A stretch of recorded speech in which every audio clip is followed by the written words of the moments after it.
Bismillahirrahmanirrahim. Alhamdulillahirabbil alamin. Wassalatu wassalamu ala Rasulillahi wa ala alihi thahirina ajma'in.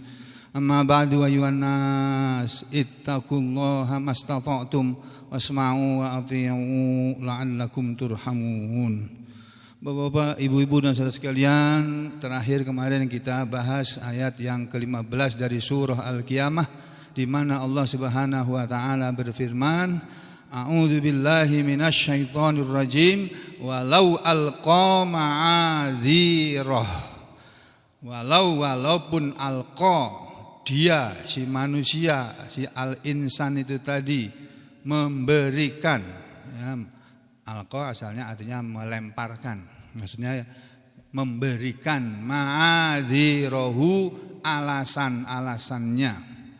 Ketika ditanya oleh Allah, kenapa kamu tidak berbuat begini, atau kenapa kamu berbuat begitu, mereka memberikan alasan-alasannya, tetapi alasan itu tidak ada yang diterima oleh Allah kalau perbuatan-perbuatan yang dilakukan oleh manusia tadi adalah perbuatan-perbuatan yang zalim. Tadi ayatnya dibaca oleh imam kita. Wal kafiruna humuz zalimun. Dan orang-orang kafir itulah orang-orang yang zalim. Jadi kalau kita kafir, kita zalim. Ya, walau alqa ma'adzirah, sudah diterangkan dalam tafsir yang kemarin, ya, yakni yashhadu alaihi syahidu walawi tadara wajadala an nafsihi lam yanfa'hu.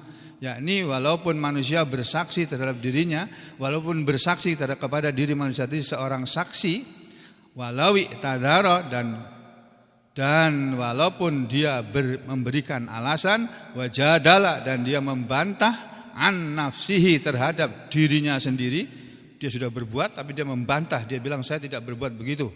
Itu bantahan mereka lam yanfa'hu, tidak akan memberi manfaat kepada manusia tadi. Ayat ini kata Imam Al-Baghawi sama seperti firman Allah dalam surat Ghafir yang kemarin sudah dibaca, dan juga seperti dalam surat An-Nahl 86, dan juga sama seperti yang terangkan oleh Ibnu Katsir. Cuma beliau berbeda dalam mengambil contoh ayatnya, bahwa ayat ini tadi itu adalah seperti yang tersebut dalam surat Al-Isra ayat 14. Mari kita lihat surat Al-Isra ayat 14 itu di halaman 3 berapa itu? 324 kah 324 kah 32? A'udzu billahi minasy syaithanir rajim.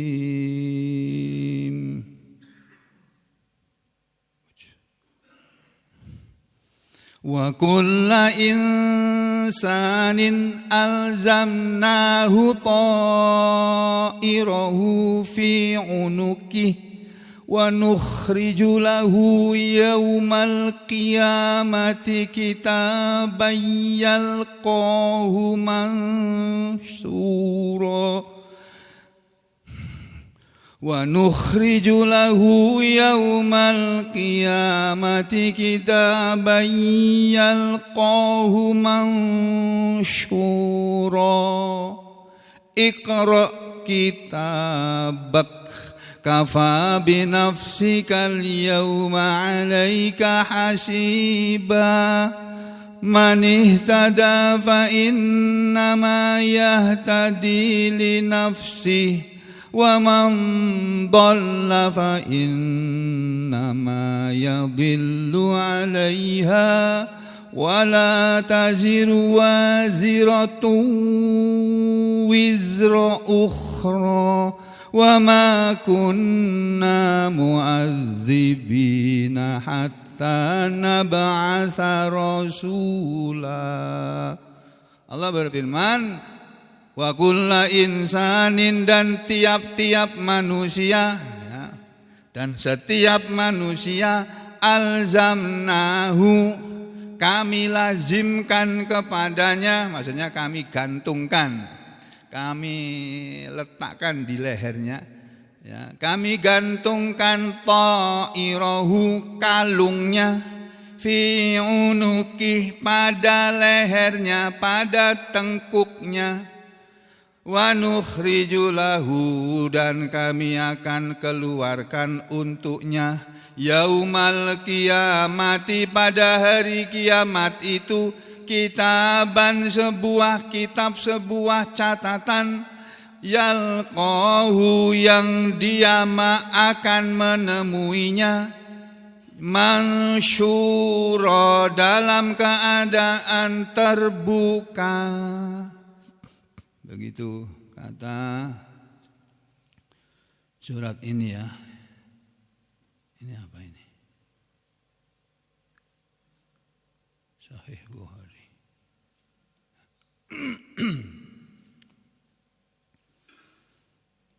Jadi firman Allah yang berbunyi balil insanu ala nafsihi basyirah walau alqa ma'adzirah. Itu penjelasannya ada dalam surat Al-Isra kata Imam Ibnu Katsir ya. Surat Al-Isra ayat 14 tadi itu ya yang kita baca tadi mulai dari ayat 12 ya kalau enggak salah tadi 13 ya. Nih. Ayat 13. Nah, terus kita lihat penjelasannya apa kata para ulama ahli tafsir tentang makna atau maksud ayat ini. Kita ambil satu tafsir ini misalnya ya dalam surat tafsir Al-Baghawi atau ya tafsir Al-Baghawi itu aja ini. Nih. Yang dimaksud dengan firman Allah wa kullu insanin alzamnahu ta'irahu fi unuki.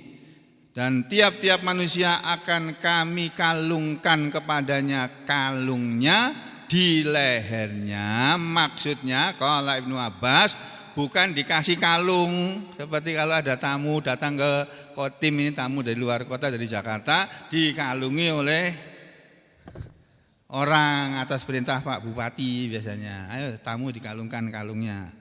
Dalam rangka menghormati tamunya tadi.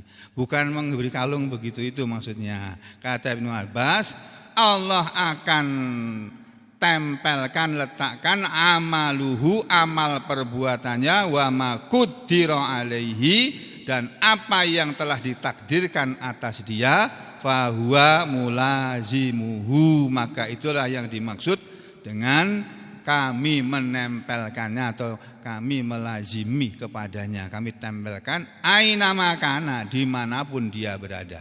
Jadi perbuatan manusia itu ibaratnya seperti kalau orang selalu berbuat baik, orang baik itu biasanya suka berbuat baik. Orang jahat ya sukanya berbuat jahat. Udah pasangannya itu. Kalau orang baik berbuat jahat agak risih, agak takut-takut, malu-malu. Tapi orang jahat berbuat baik sama juga. Makanya orang jahat suruh ngaji sini nggak mau dia. Biasa berbuat jahat, ya aja berbuat baik nggak mau. Nah, perbuatan manusia itu ibarat kalung yang menempel pada lehernya.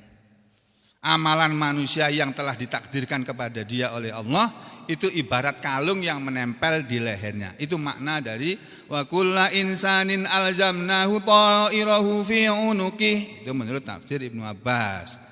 Ya, terus yang dimaksud dengan alzamna ta'irahu kata ahli tafsir Al-Kalbi dan Muqatil adalah khairuhu, kebaikan manusia, wa syarruhu, dan keburukan manusia, ma'ahu, bersama dia. Manusia yang baik akan berbuat baik, manusia yang jahat, yang jelek akan berbuat jelek. Makanya kebaikan manusia dan kejelekan manusia ma'ahu, bersama dia. La yufarikuhu, tidak akan meninggalkan dia. Perbuatan baik manusia tidak akan meninggalkan manusia yang baik. Perbuatan jelek manusia tidak akan meninggalkan manusia yang jelek. Itu sudah sesuai. Ya, hatta itu terjadi sampai yuhasibahu, Allah nanti akan memperhitungkannya bihi, dengan amalan tadi, baik yang amal baiknya maupun amal buruknya. Ya, ini menurut ahli tafsir Al-Kalbi. Terus menurut yang lain, nah ini Mujahid mengatakan mamin mauludin ila fi unuqihi waraqatun maktubun fiha syaqiyun aw sa'idun. Itu tafsir dari Mujahid, ahli tafsir Mujahid. Muridnya menerangkan bahwa kami tempelkan kalungnya di lehernya, itu maksudnya itu hanya arti kiasan saja. Kalau kita lihat di Kementerian Agama di halaman berapa tadi Pak? Berapa tadi? 284 ya. 284 ayat 13 ini nih. Dan setiap manusia telah kami kalungkan, yang dikalungkan catatan amal perbuatannya di lehernya. Jadi lehernya dikalungi menurut terjemah Kementerian Agama ini.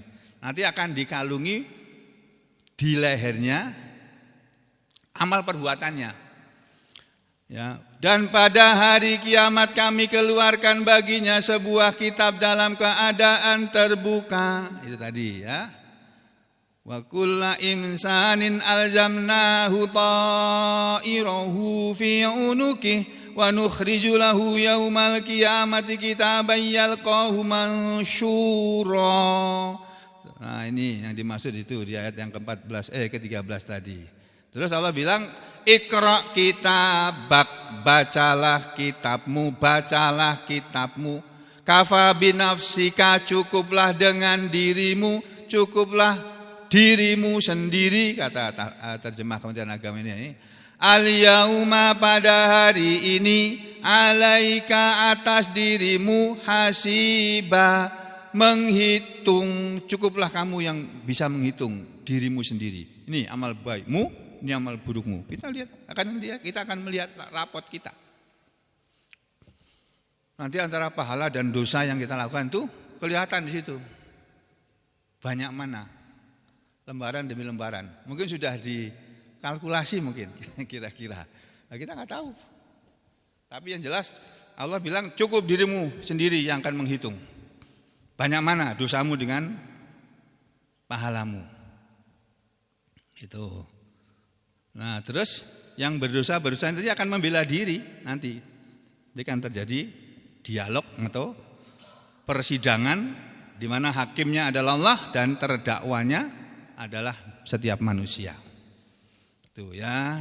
Lalu si belakangnya tadi ahli tafsir Mujahid mengatakan mami mauludin, tidak ada dari seorang yang dilahirkan, tidak ada seorang manusia pun yang dilahirkan di dunia ini illa kecuali fi unuqihi, di lehernya itu waraqatun, ada daun maktubun yang bisa ditulis. Diibaratkan kertas, waraqah juga bisa diartikan kertas.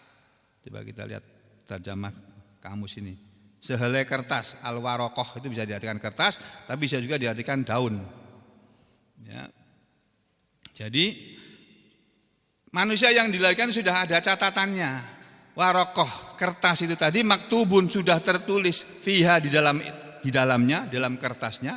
Jadi tidak seorang pun di antara kita semua ini kecuali sudah punya kertas sendiri-sendiri yang kita sendiri akan menulis di situ. Kertas tadi tulisan amal baik apa amal buruk kita sendiri yang melakukannya. Itu loh. Malaikat itu cuma menulis saja. Dan nanti dalam kitab itu ada tulisan orang ini syaqiyun, apakah orang yang celaka di akhiratnya sana nanti, atau sa'idun, orang yang bahagia. Celaka artinya dia akan masuk neraka, sa'idun bahagia maksudnya dia akan masuk surga. Itu sudah ada catatannya. Tidak ada seorang manusia pun. Itu makna dari ayat ini. Lalu waqala ahlul ma'ani, dan telah berkata ahli ma'ani, ahli ilmu ma'ani, ilmu bagian adalah salah satu bagian dari ilmu bahasa Arab. Ilmu bahasa Arab kan ada ilmu nahwu, ilmu sorof, ilmu balaghah, ilmu badi', ilmu mani'. Nah ini, yang ahli mani' ini, para ahli bahasa ini mengatakan arada, yang Allah maksudkan bithairi, dengan kalung-kalung itu adalah maqadallah, apa saja yang Allah telah tetapkan, telah takdirkan alaihi, kepada dia si manusia tadi, annahu, bahwasanya dia amiluhu, memperbuatnya, itu akan melakukannya, wa ma huwa shairun ilaihi, dan apa yang dia akan kembali atau menjadi menuju kepadanya. Min sa'adatin, tujuan tadi berupa kebahagiaan, au syaqawatin, atau berupa kecelakaan, penderitaan. Di sini diterangkan sumia ta'irah, Allah menyebut memakai kata ta'iron yang artinya kalung itu sebagai isyarat, sebagai kata kiasan untuk amal perbuatan manusia. Itu ala adatil Arab, kata ta'irah menurut adat orang Arab adalah fi makanat, pada apa yang adalah tatafa'alu wa tasya'amu bihi min sawahit thairi wa bawarihiha. Jadi dalam bahasa, dalam kalangan orang Arab, istilah kalung itu memang biasa dipakai sebagai ibarat terhadap ini tafa'ala misalnya, perbuatan manusia yang berupa perbuatan yang baik-baik maupun perbuatan yang buruk-buruk dengan anggota yang dilakukan dengan anggota tubuhnya. Terus di belakangnya lagi ada tafsir di belakangnya ini, mana tadi ini ya. Nah ini.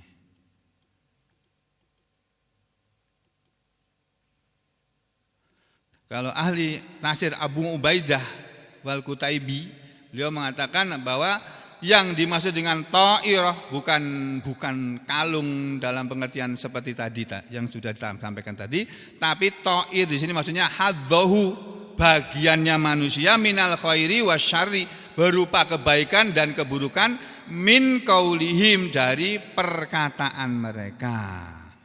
Jadi walhasil mau dipakai tafsir yang mana saja, bahwa maksudnya adalah manusia nanti di hari kiamat akan ditandai oleh Allah dengan kalung yang disebut dalam Al-Quran ini surat Al-Isra sebagai kalung yang Allah kalungkan ke lehernya, ke tengkuknya, yang dari situ orang bisa membaca, oh ini ahli surga, oh ini ahli neraka, ini penghuni surga, ini penghuni neraka.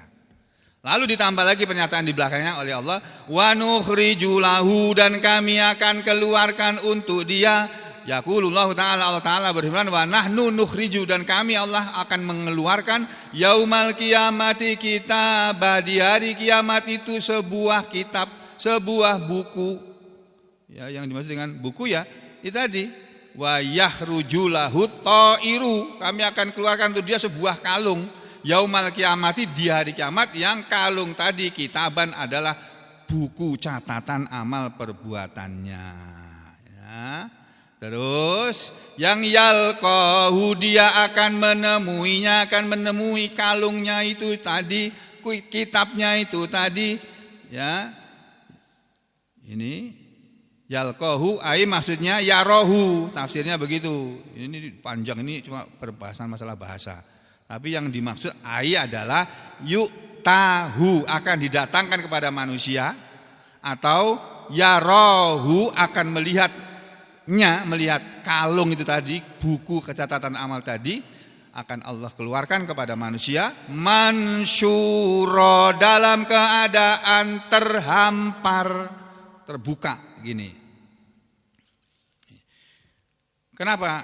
Diterangkan dalam kalangan para sahabat Nabi, mereka mengatakan bahwa innallaha ta'ala, sesungguhnya Allah ta'ala ya'murul malak, nanti akan menyuruh malaikat bi tayyi'is sahifah, untuk membuka lembaran dari manusia, buku lembaran buku manusia tadi, idza tamma umrul abdi, ya, apabila sudah sempurna, sudah tamat umur setiap manusia. Jadi saya ulangi ya, Allah Ta'ala akan memerintahkan kepada malaikat pencabut nyawa untuk menutup lembaran, ya, menutup lembaran catatan amal manusia tadi, idza tamma umrul abdi, ketika sudah tamat, sudah selesai umur setiap manusia. Sekarang ini kita masih di kanan kiri kita masih ada malaikat yang menulis amal kita, amal baik, amal buruk. Itu terus berlangsung terus sampai kata Allah dalam surat Qaf, ya, surat Qaf yang sudah tahu sendiri, di surat Qaf itu loh. Walaqad khalaqnal insana ma tuwaswisu bihi nafsuh wa nahnu aqrabu ilaihi min hablil wariq idh yatalaqqal mutalaqqiyani 'anil yamini wa 'anil shimali qa'id ma yalfidhu min qawlin illa ladaihi raqibun 'atid. Itu berlangsung terus, raqib atid mencatat itu. Sampai kapan? Hatta ja'at sakratul mauti bil haqq. Sampai datang sakaratul maut yang benar itu. Sampai datang sakaratul maut yang benar, yang pasti benar akan datang. Sampai sakaratul maut datang kepada kita. Sekarang kita belum sekarat. Kita masih pada sehat-sehat, masih bisa ketawa-ketawa, masih bisa tidur-tidur. Yang ngaji aja masih bisa tidur, apalagi yang di rumah.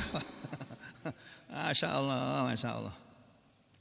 Jadi kalau manusia sudah habis umurnya, ditutup lembarannya, ceret. Malaikat pencabut nyawa, cabut.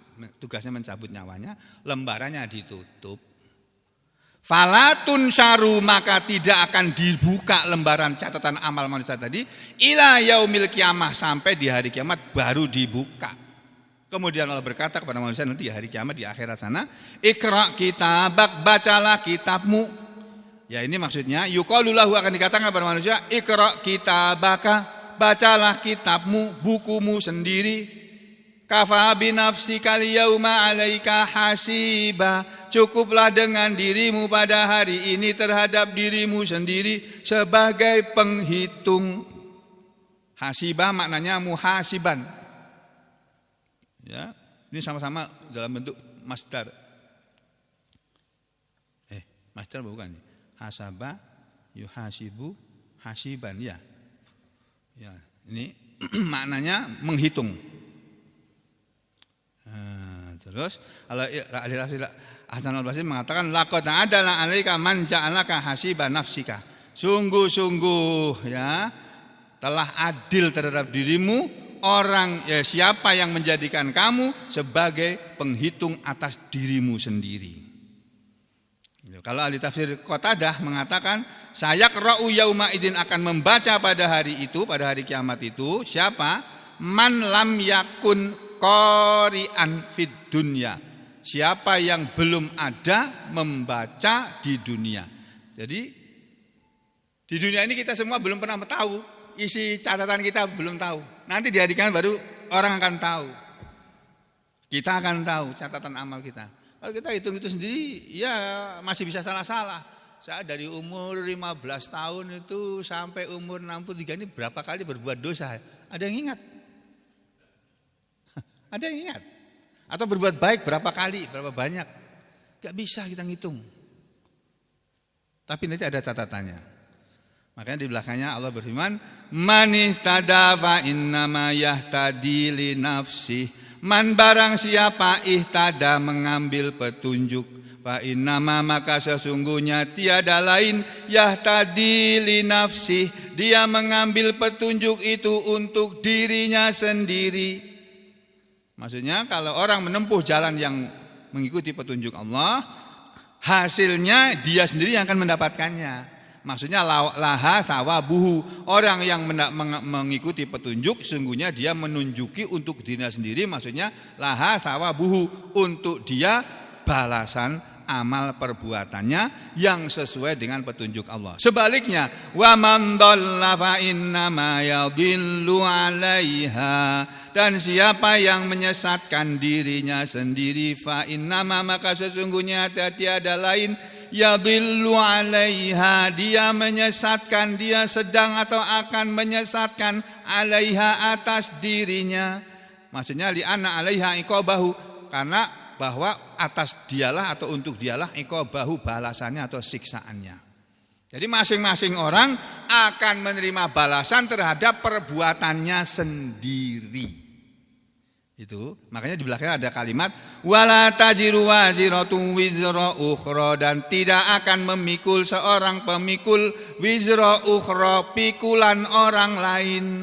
Nah, ini maksudnya la tahmil, tidak akan memikul. Hamilatun seorang pemikul, himla ukhra, pikulan orang lain, minal asam berupa dosa-dosa. Ai maksudnya la yukhadhu ahadun, tidak akan disiksa seorang pun bidzambi ahadin karena dosa seseorang yang lain. Semua orang akan menanggung akibat perbuatannya sendiri-sendiri. Itulah sebabnya dalam Islam ini ada amalan-amalan yang fardu ain, ada yang fardu kifayah. Fardu ain yang harus kita perhatikan itu. Fardu kifayah bolehlah kita enggak tahu. Bolehlah kita jadi orang Islam yang enggak bisa mengurus jenazah karena enggak punya ilmunya. Bagaimana mengkafani mayit, bagaimana menyolatinya, bagaimana menguburkannya, teknisnya, tata caranya kita enggak tahu. Boleh enggak tahu. Tapi yang fardu ain harus tahu.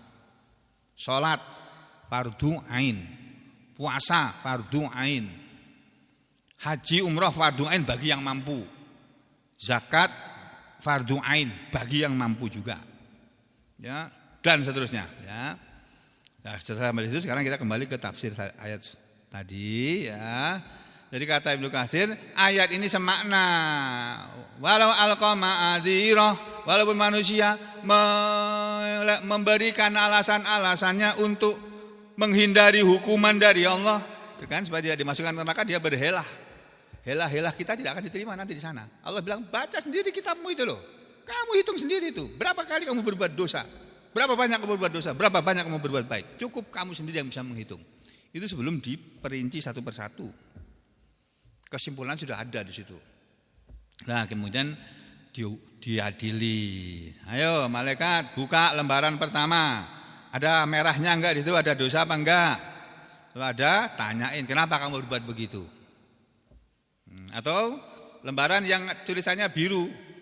Ya, dia diberi oleh Allah umur, diberi oleh Allah ilmu, diberi oleh Allah harta, diberi Allah badan yang sehat. Badan yang sehat sampai dia rusak, sampai badan sakit-sakit. Kenapa badanmu sampai sakit-sakit ini?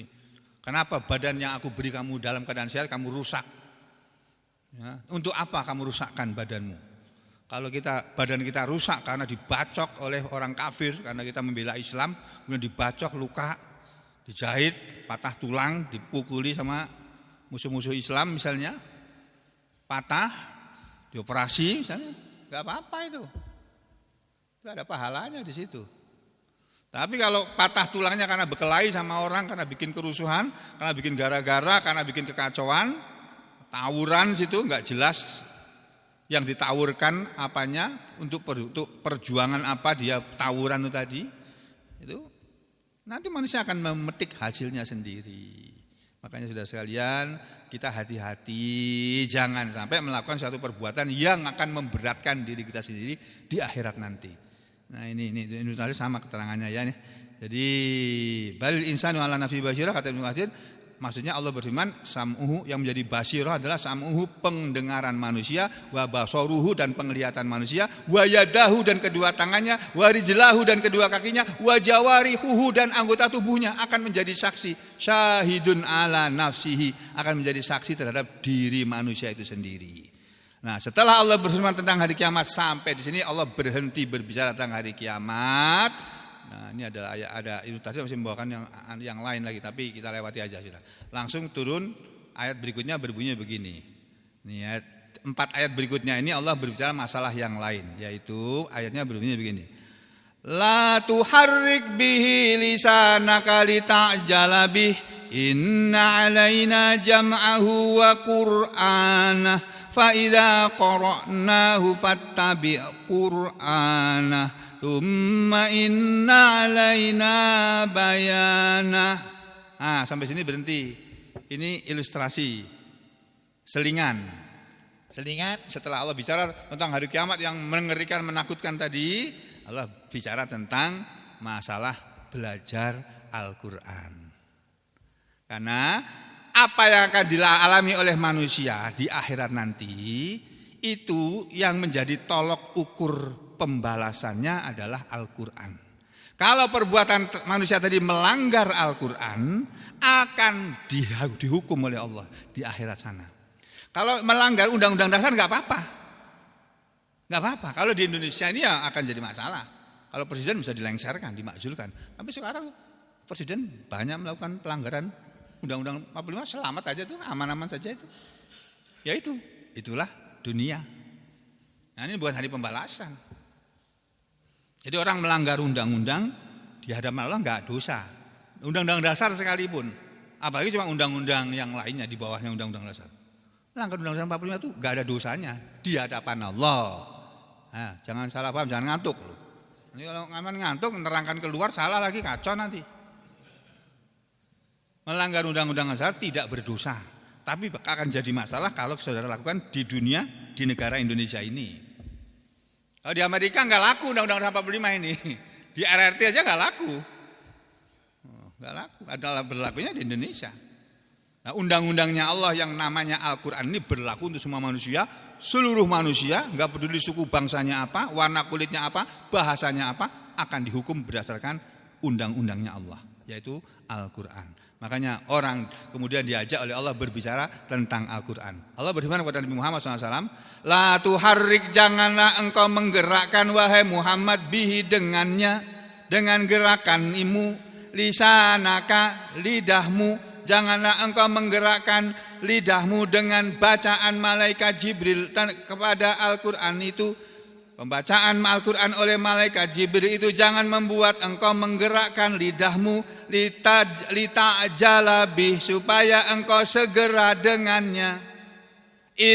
Maksudnya begini, Nabi Muhammad SAW itu dulu ketika malaikat Jibril turun membacakan wahyu, malaikat Jibril sedang membacakan wahyu, misalnya wahyu surat ini, Iqra bismi rabbikal ladzi khalaqal insana min 'alaq. Itu belum selesai malaikat Jibril membacakan, begitu Jibril membacakan Iqra, Nabi kita ikut banyak Iqra bismi rabbika khalaq, Iqra bismi rabbikal ladzi khalaq. Nabi mengikuti bacaan malaikat Jibril. Padahal malaikat Jibril belum selesai membacakan satu ayat, beliau sudah komat kamit lidahnya. Maksudnya biar cepat ngerti gitu. Malah dilarang oleh Allah. Sistem belajar Al-Quran bukan begitu.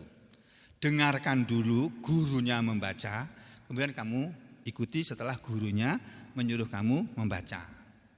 Jadi enggak boleh gurunya sedang membaca, la tuharrik, sama ini ikut-ikut, la tuharrik bihi lisanaka lita'jalabih, enggak boleh.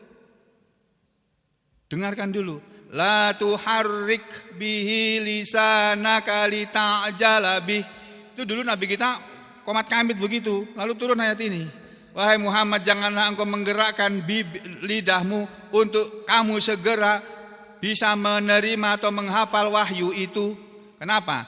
Inna alaina jam'ahu wa qur'anah. Inna sesungguhnya alaina atas tanggungan kamilah, menjadi tanggungan kamilah, jam'ahu mengumpulkan Quran itu di dalam dadamu, wa qur'anahu dan bacaannya di mulutmu. Kamu bisa membaca Al-Quran, ayat Al-Quran dengan benar, dengan mulutmu, dengan bacaan yang benar, yang baik. Itu nunggu kami yang akan nanggung itu. Kalau belum sudah dibacakan jangan ami, diam. Fa idza qara'nahu, maka apabila kami telah membacakannya, fattabi, maka ikutilah Qur'anahu, bacaannya. Tsumma inna alaina bayana, tsumma kemudian inna sesungguhnya alaina menjadi tanggungan kami, bayana penjelasannya. Apa yang dimaksud dengan ayat ini? Jangan kemana-mana, kita kembali lagi besok pagi insya Allah. Aku lu qauli hadza astaghfirullah li wa lakum. Allahumma taqabbal minna innaka antas samiul alim wa tub alaina innaka antat tawwabur rahim. Wa sallallahu ala Muhammadin wa ala ali Muhammad walhamdulillahi rabbil alamin.